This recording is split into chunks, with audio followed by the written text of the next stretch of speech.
గురుకులాల పట్ల ప్రభుత్వ నిర్లక్ష్యం వెనక ఉద్దేశం ఏంటి? మా ప్రతినిధి సాంబ మనకు మరింత సమాచారం అందిస్తారు. సాంబ, ఎక్కడ చూసినా కూడా అంటే ఒక నిర్వహణలో వైఫల్యం కనిపిస్తుంది.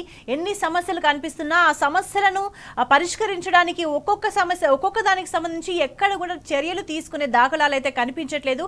అంటే ఇది క్లియర్ గా ఉద్దేశపూర్వకమైన నిర్లక్ష్యమే. ఎందుకంటే ప్రభుత్వానికి ఆల్టర్నేట్ ఆలోచన ఉంది, దానికి సంబంధించి ఎటువంటి చర్యలు లేకపోయినా కూడా సరే ఇప్పుడు గురుకులాలో ఉండే చదువుకుంటున్న విద్యార్థుల భవిష్యత్ అయితే నాశనం చేస్తున్న దాఖలాలు చాలా క్లియర్ గా కనిపిస్తున్నాయి. అంటే ఈ ఉద్దేశపూర్వకమైన నిర్లక్ష్యాన్ని ఎట్లా అర్థం చేసుకోవాల్సిన అవసరం కనిపిస్తోంది?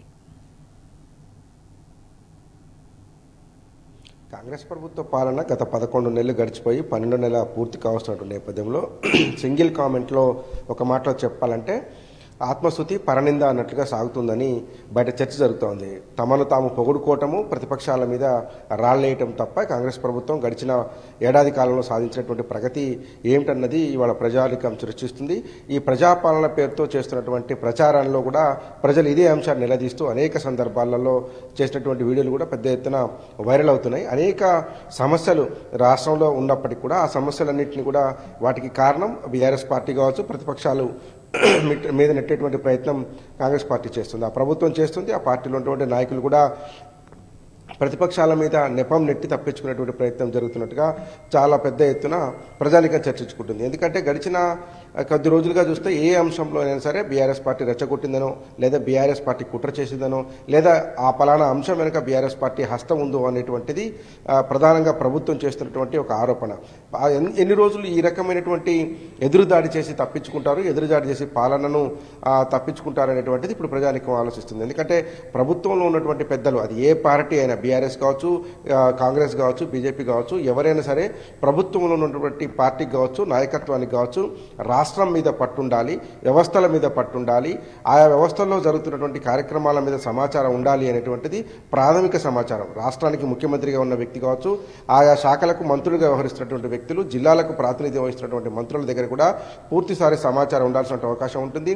ఖచ్చితంగా జరిగినటువంటి సమస్యను ఇమ్మీడియట్ ఎఫెక్ట్గా దాన్ని సార్ట్అవుట్ చేసేదానికి మంత్రులు కానీ ముఖ్యమంత్రి కానీ ప్రయత్నించాలి. కానీ తెలంగాణ రాష్ట్రంలో ఆ విధానం పోయి దాదాపు సంవత్సర కాలం అవుతుంది. పోయిన డిసెంబర్ 7వ తారీఖు నుంచి మళ్ళీ డిసెంబర్ 7వ తేదీ వస్తుంది. ఇప్పటి వరకు అటువంటి ప్రక్రియ ఎక్కడా జరిగినటువంటి అంశం లేదు. అనేక అంశాలు తీసుకోండి, గురుకులాల సమస్య కాదు, లగచర్ల ఘటనే కావచ్చు, లేకపోతే రాష్ట్రంలో జరుగుతున్నటువంటి లా అండ్ ఆర్డర్ ఇష్యూస్ కావచ్చు, లేదంటే చాలా చోట్ల జరుగుతున్నటువంటి అనేక అంశాలు, రైతుల ఆత్మహత్యలు కావచ్చు, రైతు రుణమాఫీ కావచ్చు, ఏ అంశంలో అయినా సరే ప్రభుత్వం దగ్గర ఒక కన్స్ట్రక్టివ్ విధానం లేకపోవడం అనేది ఇవాళ వ్యవస్థలు తగ్గిపోవడానికి, వ్యవస్థలు నిర్వీర్యం కావడానికి ఒక ప్రధాన కారణంగా చెప్పుకోవచ్చు.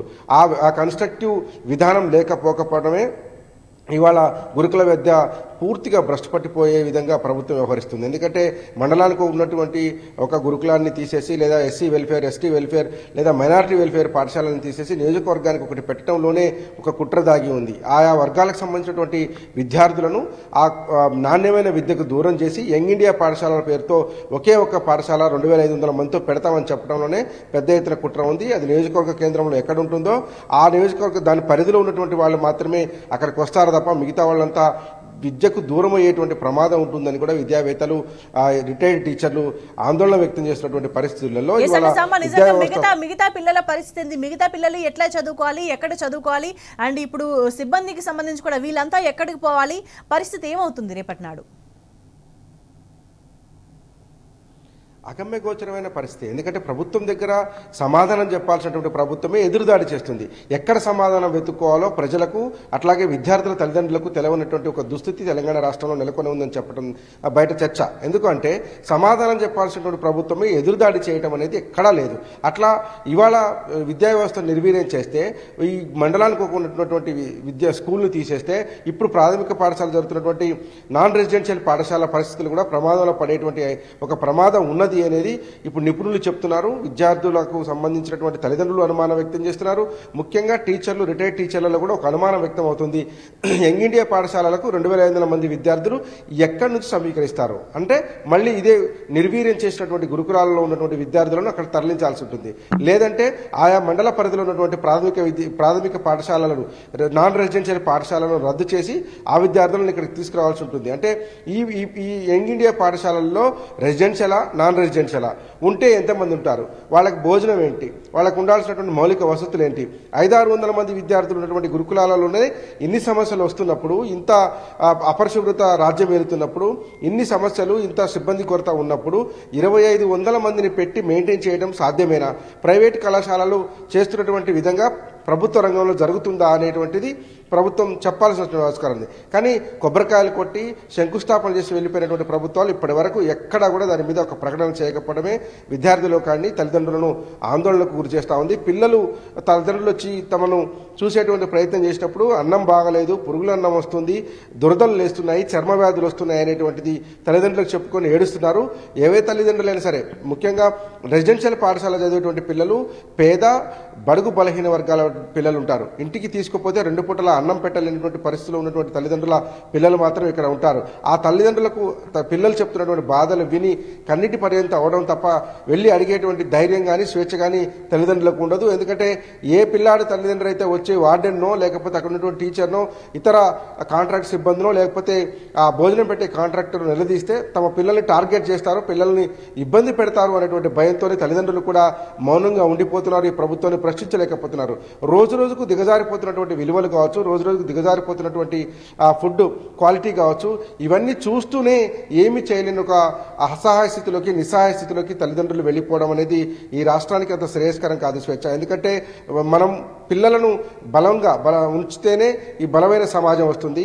అట్లాగే వాళ్లకు నాలెడ్జ్ అందించాల్సినటువంటి ఆస్కారం ఉంటుంది. నాణ్యమైన చదువు అందించినటువంటి పరిస్థితులు ఉంటేనే మంచి సమాజం నిర్మితం అవుతుంది. కానీ కొన్ని సమస్యలకు ప్రభుత్వం సమాధానం చెప్పకపోతే ఇంకేదో మేనేజ్ అవుతూ ఉంటుంది కొన్ని సమస్యలకు. కానీ ఇక్కడ వేల మంది విద్యార్థుల భవిష్యత్తుకు వాళ్ళ చదువులకు సంబంధించిన సమస్య. కానీ ఈ వీళ్ళ పరిస్థితి ఏంటి అని అంటే అగమ్య గోచరం అని చెప్పుకోవాలంటే సిగ్గుచేటుగా భావించాల్సిన అవసరం ఉంటుంది ప్రభుత్వానికి. ప్రభుత్వం దీనికి సమాధానం చెప్పలేనప్పుడు దీన్ని ఎట్లా భావించాల్సిన అవసరం కనిపిస్తుంది? లక్షల మంది విద్యార్థులు స్వేచ్ఛ, లక్షలు, ఒక్కొక్క పాఠశాలలోనే వేల మంది విద్యార్థులు ఉన్నారు.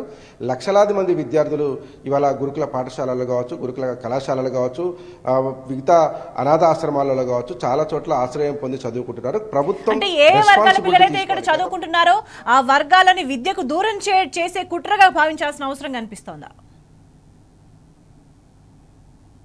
అబ్సల్యూట్లీ ఆ చర్చ బయట ఎట్లాగో ఉంది. ఎందుకంటే ఈ రకమైనటువంటి చర్య తీసుకోవడం ద్వారా విద్యను తమకు దూరం చేసేటువంటి కుట్ర ఉంది అనేటువంటిది తల్లిదండ్రులు బాహాటంగా చెప్తున్నారు. అనేక విద్యార్థి సంఘాలు ఇదే అంశాన్ని, ఎందుకు ఈ రకమైనటువంటి నిర్లక్ష్యాన్ని ప్రదర్శిస్తున్నారు, ఎందుకు సమాధానం చెప్పట్లేదు, ఇవాళ వచ్చిన సమస్య కాదు. గత 10 నెలలుగా గురుకుల పాఠశాలలు కావచ్చు, కళాశాలలు కావచ్చు, భోజనంలో కలుషితం కావచ్చు, పురుగులు రావటము, ఎలకలు రావటము, పాములు కాటువేయటం లాంటి సమస్యలు గత 10 నెలలుగా ఉత్పన్నమవుతున్నప్పుడు బాధ్యత కలిగినటువంటి ప్రభుత్వం దాని మీద రివ్యూ చేయాల్సి ఉంటుంది. ముఖ్యమంత్రి కావచ్చు, మంత్రులు కావచ్చు, తక్షణం వాటి మీద సార్ట్అవుట్ చేసేటువంటి కార్యక్రమానికి శ్రీకారం చుట్టాల్సి ఉంటుంది.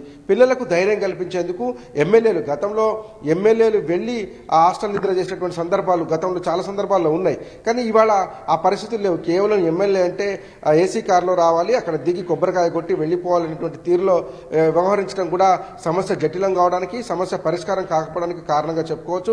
గతంలో పరిపాలన చేసేటువంటి మంత్రులు కావచ్చు, ముఖ్యమంత్రి కావచ్చు, ఈ రీతిలో లేనటువంటి పరిస్థితి.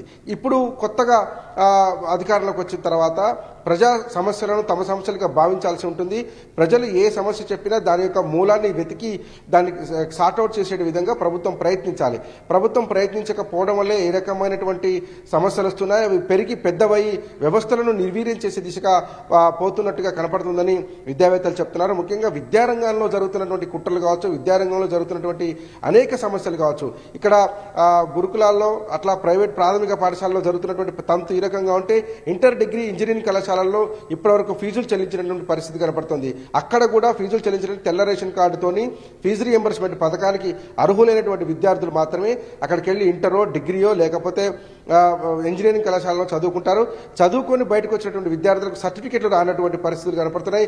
అనేక ఉద్యోగ నోటిఫికేషన్లు సెంట్రల్ గవర్నమెంట్ కావచ్చు, ప్రైవేటు విద్యా సంస్థలు కావచ్చు, గవర్నమెంట్ సంస్థలు కావచ్చు, ఉద్యోగానికి పోవాలంటే అవసరమైనటువంటి సర్టిఫికెట్లు ఇవ్వాలి అంటే ఫీజు రియంబర్స్మెంట్ చేయండి, లేదంటే మీ డబ్బులు కట్టి ఫీజు సర్టిఫికేట్ తీసుకుపోమని అని చెప్తున్నారు. అంటే ఇక్కడ ప్రాథమిక దశ నుంచి మొదలుకుంటే ఉద్యోగ దశకు వెళ్ళేటువంటి పీజీ కళాశాలలో చదివే విద్యార్థుల వరకు కూడా అనేక సమస్యలను ఎదుర్కొనడాన్ని బట్టి చూస్తే కనుక విద్యారంగాన్ని నిర్వీర్యం చేసేటువంటి ప్రయత్నం కుట్రలాంటి జరుగుతుందా అనేటువంటి అనుమానాలు చాలా వర్గాల్లో కనపడుతున్నాయి. ముఖ్యంగా సాదా బీద తర్వాత దళిత నిమ్న వర్గాలకు సంబంధించినటువంటి పిల్లలు చదువుకునేటువంటి పాఠశాలల్లోనే ఈ రకమైనటువంటి చావులు కావచ్చు, ఈ రకమైనటువంటి అపరిశుభ్రత కావచ్చు, పాములు, దోమలు, ఎలకలు లాంటి బెడద వస్తున్నప్పుడు ఖచ్చితంగా ఆ వర్గాల ప్రజల్లో అనుమానం కలుగుతుంది. ఆ అనుమానాన్ని నివృత్తి చేయాల్సినటువంటి బాధ్యత ప్రభుత్వం మీద ఉంటుంది. ప్రభుత్వం స్పందించని పక్షంలో ప్రజలు రోడ్డెక్కుతారు. ఇప్పటికే విద్యార్థులు ఖాళీ ప్లేట్లు పట్టుకొని మాకు అన్నం పెట్టండి మహాప్రభు అని వచ్చేటువంటి పరిస్థితికి వస్తుంది.